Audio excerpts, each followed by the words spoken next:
Back pain. Is it normal part of life or is something wrong? We have an expert here to help us figure it out. I'm Dr. Paul Zalzal. I'm Dr. Brad Weening. Welcome to Talking with Docs. We brought back a guest from our training day, someone that we trained with. Dr. Brian Drew.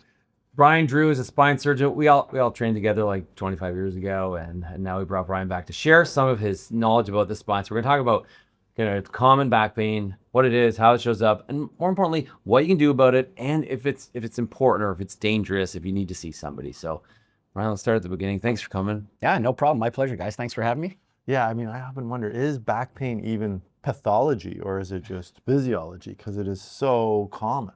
It is, you're right. It's extremely common. It's the most common cause of musculoskeletal chronic pain in the entire world. And it's the leading cause of disability of all the different chronic illnesses in the world. So it's super common. So, it's kind of like, wrinkled skin and gray hair. It's coming for all of us. Yep. And almost about 80% of people will experience back pain at some point in time in their life. It may not be a chronic problem. They may just get an acute episode and it settles down and they're like, whew, I'm glad that's done. Unfortunately, sometimes it lingers on a long-term basis and it can kind of wax and wane. But just like we get arthritis in other joints, we get degenerative problems in our spine and it sticks around, and we don't have a knee replacement or hip replacement for, i.e. a spine replacement, doesn't exist. So we have to kind of deal with it. So back pain, are you thinking is there a kind of distinguishing feature here? It's an episodic thing. It's going to come and go away in a few weeks versus the chronic back pain. Are those two different sort of entities? Yeah, exactly. So sometimes people will get an acute episode of back pain and it resolves over several weeks and goes away and they're back to 100%. And that happens once in their life, 2 or 3 times in their life, and that's it. Other times it becomes relatively constant. It may vary in intensity over time, but it sticks with you for decades, unfortunately. Okay. So what are some of the symptoms? Like, what is the symptom or how it comes about? And let's talk about not the chronic one, just the sort of episodic one that I think we've all had. I mean, I've had. You're that lifting before. a box. Some friend tricked you into helping them move. And you're lifting up a box that you thought weighed 4 pounds, and then when you picked it up, it weighed 44 pounds, and you're like, "Oh, something just went wrong." So I think Paul's getting up. What's happening like down at the level of our backs? Like, why do we have pain? Right. Good question. Most back pain is what we call non-specific, which means we really don't know what's causing it. Okay. Fair. So there are lots of pain generators in the spine, right? So you can pull a muscle in your back, that can cause pain. You can get an injury to your disc, that can cause pain. More difficult situations or more violent situations, if you were to slip and fall or something like that, you can damage a joint or a ligament. I'm going to exclude fractures. Yep, fair. Okay. That's a very specific cause of back pain. Okay. Cancers and things like that can spread to the spine. We'll exclude all of those. Okay. Those are the rare kind of causes of back pain. So inside the spine, there's all these different structures, and you can injure all of them. Our brain just says, it hurts back here. It doesn't say, I hurt my L4-5 disc or my paraspinal muscle. Okay. Your brain, just like your abdomen, you don't go to the emerge and say, I burst my appendix. Right. You just say, it hurts in my belly, but you don't know if it's your gallbladder or your appendix or a colon problem. It just hurts.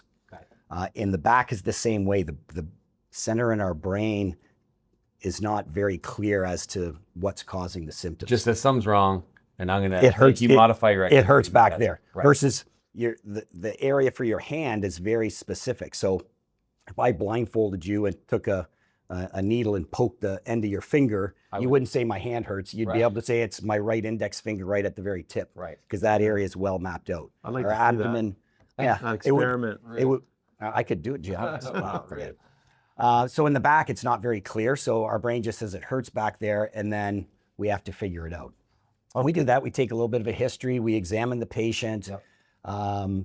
Imaging is not very helpful, and if there's trauma or something like that, then an X-ray can reveal a fracture. Right. But if you bent over to pick up your pen and went, it's more difficult to kind of sort out. So it's mostly the story though in the physical exam that says, hey, this is just a There's nothing run-of-the-mill- serious here, and then there's a general kind of approach to treating back pain, whether when it happens for the first time. Let's talk about that. You don't want to sit around or lie around and do nothing. Okay. We actually did a whole video about how bad bed rest is and how we used to always say, oh yeah, bed rest, Yeah. and we're like, this is horrible advice. It is, and when you tell that person when they wake up in the morning and say, I can't get out of bed, it becomes difficult because we're saying, don't lie there, and they're like, I can't get out of bed. It hurts too bad. But eventually, you got to get out and move, but not do you're not going to go to the gym, obviously. That's pretty self-explanatory. But moving around is good. Medication, Tylenol, Advil, Aleve can be helpful. Sometimes you need something stronger for a little while longer, and you can talk to your family doctor about that. How do you feel about like topicals or ice or heat or that kind of stuff? All those are Try 'em all, see what works. all those are variable. Patients report various outcomes.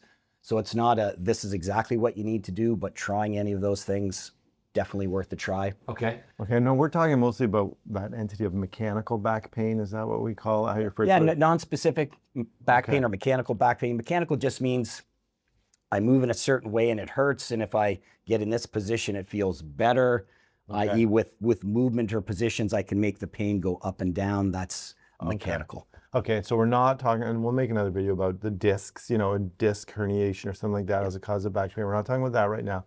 Or spinal stenosis. We'll make another video about that. We're not talking about that right now. We're talking about this non-specific back pain. And I remember I don't treat a lot of back pain, but I do see some patients who have back pain.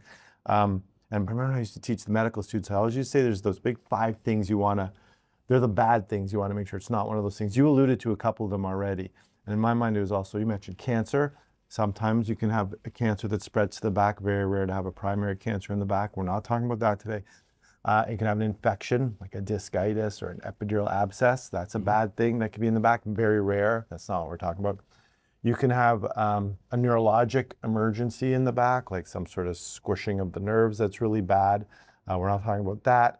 You can have a referred pain, so a pain that's not caused in the back. That is more like something like an aortic aneurysm that's dissecting, or an ulcer that perforated, or stones in your kidney. Problem. We're not talking about that. And then the 5th one is a fracture or some kind of trauma. You mentioned that, and we're not talking about that. So those are 5 bad things that can be happening in your back. Yeah. They're very rare. So we're talking about the much more common thing of this mechanical back pain. So I know someone's going to leave a comment and say, well, I had cancer in my back or something like that, which is, something that needs to be seen quite urgently and treated appropriately. This is that non-specific back pain that we're talking about now, and the treatment that you're laying out, which is sort of counterintuitive. I just feel like lying in bed. Well, get up and move. That's what you're supposed to do. So we know that motion is one of the best things for it. Absolutely. You mentioned anti-inflammatories is another thing. Yep. Or Tylenol. Or acetaminophen. And then how long is this going to last if I'm just, is helping? Sorry, before we go to other treatments, put out massage and physio, just if someone said, okay, well, you know what I'm doing right now is not working. I know where Paul's going. He's going to say, how long do I wait? But so what about massage and physio? So getting massage, chiropractic treatment, osteopathic treatment. Massage can sometimes be helpful if it's more of a muscular type of problem. Right. But all of those things, I would jump in to do that very quickly. You can get some really good education about what we're discussing here. You'll get some reinforcement on that, and just some good tips and tricks on how to get out of bed in a certain way, how to kind of log roll and get out. And they can give you lots of tips just to kind of manage the pain at home a little bit better, as well as movement, exercising, stretches. And then hopefully as things settle over several weeks, then get into what else can help back pain, right? So that could be keeping your core nice and strong, not being sedentary. So you need to be active in daily life to help prevent back pain. Healthy weight? Probably that's a bit more controversial, but probably losing some weight is helpful. Although, back pain is so common, skinny fit people get back pain as well. So it's not the answer, but taking some of the load off, probably a good idea. Yeah. Smoking? Smoking definitely has a factor with with chronic back pain. Okay. So stopping smoking is helpful. Okay, now, if I can ask now, how Sure. long is this thing gonna last? Like, how long does it typically, does this run its course and it's gone? Or typically, is it a week? Is it 2 weeks? Is it 8 weeks? Yeah, wish I had the crystal ball, right? Okay. 'Cause I see lots of patients. Yeah, I saw my family doctor and he said, this is, or I went to the Emerge and they said 6 weeks, you'll be good. That's probably a good estimate. And a lot of people will improve over a week or 2, 4 or 5 weeks, gone. Whew, I'm glad that's over with. I'm back to my normal self. Other times, for reasons we don't really understand, well, it starts to last for a longer period of time, particularly if you're older. Okay. So, you know, a 30-year-old, you're going to predict they're probably going to make a full recovery for the most part. But as we age and our spine has a little bit more degeneration in it, sometimes that injury actually kind of wakes up that degenerative process, and now it becomes a chronic problem. You might settle it down so you're functional, but you're never saying I'm 100% pain-free. When your friend asks you to move again, your first answer is no, get someone else. Yeah, but Because Okay. you're still feeling the pain. Right. All right. Okay. And now, can we touch on red flags, like things that might say, well, this isn't just your basic back pain. This might be one of those 5 bad things that I talked about. Because I think if you're watching, you're like, and you're having back pain, we wouldn't want you to miss something that, you know, that masking something that is bad going on. So there's 5 things we talked about: cancer, infection, trauma leading to fracture, referred pain from somewhere else, or some kind of emergency neurologic condition. So some of the red flags that can trigger that, hey, this is more than just a non-specific back pain. That would be something like, you know, the cancer symptoms like fever, weight loss, night sweats, Chills. Yep. fevers for infection. Yep. And a history of cancer, even if you said, Right. I'm cured, my cancer's gone, you still have a history of it. You need to take that a little bit more seriously and maybe advance investigations like an MRI a bit sooner. is there a Okay. certain amount of time? Like, is that Yeah, one of the red any- flags? Oh yeah, Doesn't- time. Yeah, okay, time. If Like, it you doesn't know, go if away. it's past, like, if you have severe pain, back pain, and it's like 6 weeks of severe back pain unchanged, I'm assuming at some point that becomes a red flag.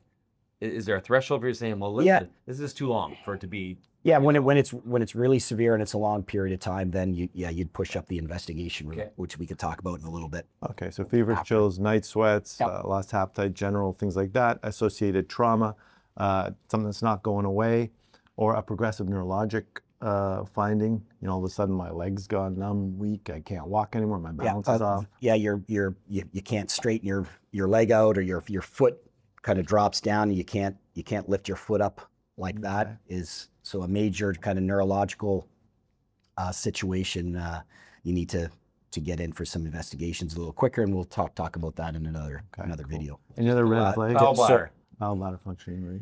Obviously, very severe and kind of like end stage. Yeah, Have so to- the fancy term is called Aquinas syndrome, and if you see your family doctor or chiropractor, physiotherapist, they're going to say, if this happens, run to the emergency department Except you might right not be able away. to run. Yeah. You might not Yeah. get someone to Uber. wheel you in. Yeah, okay, all right. So that is really urinary retention and loss of your ability to control your bowel. Okay. So you lose bowel function. Saddle anesthesia, I've seen that one too. Saddle. So if you imagine yourself sitting on a horse, what part of your pelvis is touching the saddle? If that area is numb, you can't feel it. That's an issue where you want to Okay. get into the Emerge right away. So those are some red flags to look out for. One other one that you mentioned was trauma. Most people think of that. You know, I fell out of a tree. You know, I fell off a ladder. That's pretty straightforward. But as we age, and there's a history of osteoporosis, you might not have a significant trauma. You might just sat down on the chair a little bit vigorously. I've seen patients, they had a bad cough and sneeze, and then all of a sudden back pain. Wow. So if you have a history of osteoporosis, or you're in that age category and you haven't been diagnosed, we'd worry about a compression fracture. Okay. Okay. Okay, not super serious, but something that you need some imaging to get sorted out. Okay, so this is back pain. I mean, it's a pretty big topic, right? It's a tough topic to tackle. It's a lot of alliteration there. Yeah, because it's so common, like the non-specific back pain or the mechanical back pain is so common. 80 to 90% of our viewers will have experienced it or will experience it. We've talked about some of the bad things that it could be, which are super rare, good to know, but some of the red flags associated with those bad things that you're aware. Is this just regular non-specific back pain, or is this one of those bad things that I should be watching out for? And then you couldn't really tell us how long it's going to last, but we're talking on the order of weeks sort of thing. Yeah, 4 to 6 weeks is definitely very common. It's just hard to predict. Okay. If you're younger, it's easier to predict. Right. As we age, or if you said, well, I've had back pain before, it went away, I have back pain again, it's taking longer to go away. And as we age, you're at risk for it becoming more of a chronic problem. Okay, that so never that's it. Once it goes gets away. too long and it's a chronic problem. Now, chronic back pain is a different sort of discussion altogether. We haven't really touched on chronic back pain. I think that would be a video on its own, but that's very multifactorial as to what's leading to that chronic back pain. We're talking mostly about these episodic back pains that all of us, almost all of us, get and do eventually go away. There you Right. go. Wow. That's awesome summary. Now you know all about back pain, kind of what to look out for, when to kind of seek investigations, what to do. If you like this video, please like it. Subscribe to our channel. Share it with a friend who maybe hurt his back, helping you move. Yeah, and I mean, if you've had back pain, you're normal, pretty much. You're like that. You're like with the majority of people. Yeah, if you don't have it, you're lucky. Yeah. And remember, you are in charge of your own health. And thanks to Dr. Drew for joining us. Appreciate you, Brian. My pleasure. We'll see you next time.